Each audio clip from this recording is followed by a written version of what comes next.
Infinity war में आपने iron man का नैनो टेक्नोलॉजी वाला सूट तो देखा ही होगा और मन में ये सवाल भी आया होगा कि भाई ये नैनो टेक्नोलॉजी है क्या और क्या इस टेक्नोलॉजी से सच में ऐसा सूट बनाना पॉसिबल है। तो हाँ, पॉसिबल है। और वो कैसे पॉसिबल है आज हम अपने वीडियो में देखेंगे कि नैनो टेक्नोलॉजी क्या है और ये कैसे काम करती है। आज का जो वैज्ञानिक समुदाय है वो इस टेक्नोलॉजी को फ्यूचर की टेक्नोलॉजी बोलता है, जो कि आयरन मैन भी बोलता था। और ये कैसे फ्यूचर की टेक्नोलॉजी है हम अपने इस वीडियो में देखते हैं। क्या क्या संभावनाएं हैं इस तकनीक की आने वाले भविष्य में, इसके लिए हमने कुछ रिसर्च किया है और अब हम एक एक करके आपको इसके बारे में बताते हैं। सबसे पहले हम नैनो टेक्नोलॉजी में जो नैनो पार्टिकल्स हैं उनके स्ट्रक्चर को समझने की कोशिश करते हैं। दोस्तों, आपको पता होगा कि हर मॉलिक्यूल का अपना एक साइज होता है।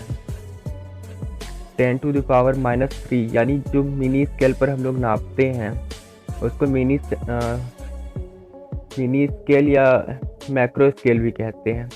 उसके बाद आता है माइक्रो स्केल, उसके बाद है नैनो, उसके बाद है पीको जो एटॉमिक स्केल है, अणु, और उसके बाद है फेम्टो न्यूक्लियर स्केल।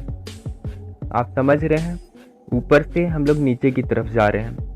लेकिन नैनो पार्टिकल्स में ऐसा क्या खास है जो बाकी पार्टिकल्स में नहीं है।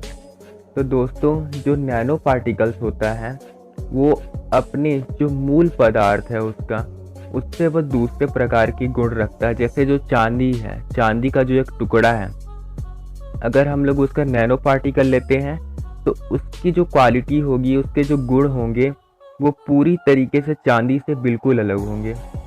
और तो और दोस्तों, इसके ऊपर जो हमारा जो परंपरागत फिजिक्स है जो हम लोग पढ़ते हैं उसके कोई भी नियम नहीं लगते। जो अभी फिजिक्स की एक नई शाखा आई है क्वांटम फिजिक्स, उसके जितने रूल्स हैं वो इस पे अप्लाई होते हैं। इससे क्या होता है कि इसमें जो कुछ खास परिवर्तन हो जाते हैं। अब वो परिवर्तन क्या है हम लोग देखते हैं इसको आगे। देखिए, सबसे बड़ा जो इसमें परिवर्तन है वो ये हो जाता है कि इसका जो तापमान है वो 700 डिग्री सेल्सियस से लेकर के 2800 डिग्री सेल्सियस तक को सहन कर सकता है। यानी कि आप इसका सूट बना करके इसको स्पेस में भी ले जा सकते हैं। और इसके अलावा जो इसके यूजेस हैं, जो इसके बहुत मेजर यूजेस हैं, हम लोग उस पर देखते हैं कि वो क्या हैं। तो अगर हम लोग बात करें हेल्थ में, तो हम लोग इससे ऐसे सेंसिटिव डिटेक्टर बना सकते हैं, यानी संवेदी सूचक, जिन्हें अगर हम लोग एक बार बॉडी में डाल देते हैं तो वो लगातार हमारी बॉडी में घूमता रहेगा। और जैसे ही हमें कोई बीमारी होगी, कोई नया वायरस हमारी बॉडी में आएगा, तो ये उसको पहचान लेगा और हमें तुरंत इंडिकेट करेगा। इंडिकेट करने के अलग अलग मेथड हो सकते हैं। हो सकता है कि आपके फ़ोन पे मैसेज आ जाए, या आप कहीं जाएं, हॉस्पिटल जाएं, किसी प्लेट पर आपका हाथ आए, वहाँ लाइट जल जाए, पता चल जाए फिर कि आप पे वायरस है। ऐसा ही है टारगेटेड ड्रग डिलीवरी मशीन, यानी कि जब हमें कोई बीमारी होती है तो हम लोग दवाई लेते हैं, और आपको पता होगा कि दवाइयों का साइड इफ़ेक्ट भी होता है। वो क्यों होता है? क्योंकि सिर्फ उस कोशिका को जो बीमार है उसको ठीक करने के साथ साथ वो दवाई बाकी कोशिकाओं पे भी असर डालती है। इससे हमें नुकसान होता है। और इससे क्या होगा कि जब हम लोग नैनो पार्टिकल्स को हमारी बॉडी के अंदर छोड़ेंगे दवा के साथ में, तो केवल उसी कोशिका को सही करेगा, उसी को इफेक्ट करेगा जिसमें बीमारी है। इससे बाकी कोशिकाएं बिल्कुल भी प्रभावित नहीं होंगी। अब देखते हैं टिश्यू इंजीनियरिंग में। तो हाल ही में एक शोध हुआ पेनीबैग स्कूल ऑफ मेडिसिन यूएसए में। वहाँ पर एक जेल बनाया गया है जो कोशिका विभाजन की जो प्रक्रिया है उसको बहुत तेज कर देता है, जिससे कि जो हमारा घाव है बहुत तेजी से भर जाता है।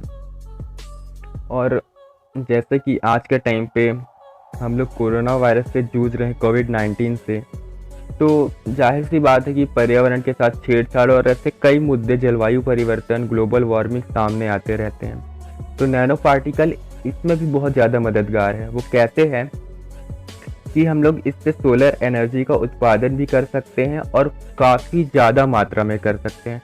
साथ ही साथ जो नैनो कण हैं, अगर इनको हम लोग पर्यावरण में छोड़ते हैं तो ये क्या करेगा कि जो पॉल्यूशन है उसको खींच लेगा अपने पास। साथ ही इसका उपयोग नदियों को साफ करने में भी किया जा रहा है। अभी वर्तमान में प्रायोगिक स्तर पर है, लेकिन ये धीरे धीरे आगे बढ़ रहा है। हाल ही में अभी सैमसंग की जो कंपनी है उसने एक स्क्रीन लॉन्च किया है, एक लचीला, जिसको आप मोड़ सकते हैं, तोड़ सकते हैं, पर वो टूटेगा नहीं। और ये बहुत जल्दी लोकप्रिय भी होने वाला है कुछ समय में। तो ये नैनो टेक्नोलॉजी से कुछ फ़ायदे हैं, कुछ बेसिक सी बातें हैं जो हमने आपके साथ शेयर की है। अगर आप चाहते हैं कि हम लोग इस पर और डिटेल में बात करें और अधिक चर्चा करें तो आप हमें कमेंट में लिखिए, बताइए।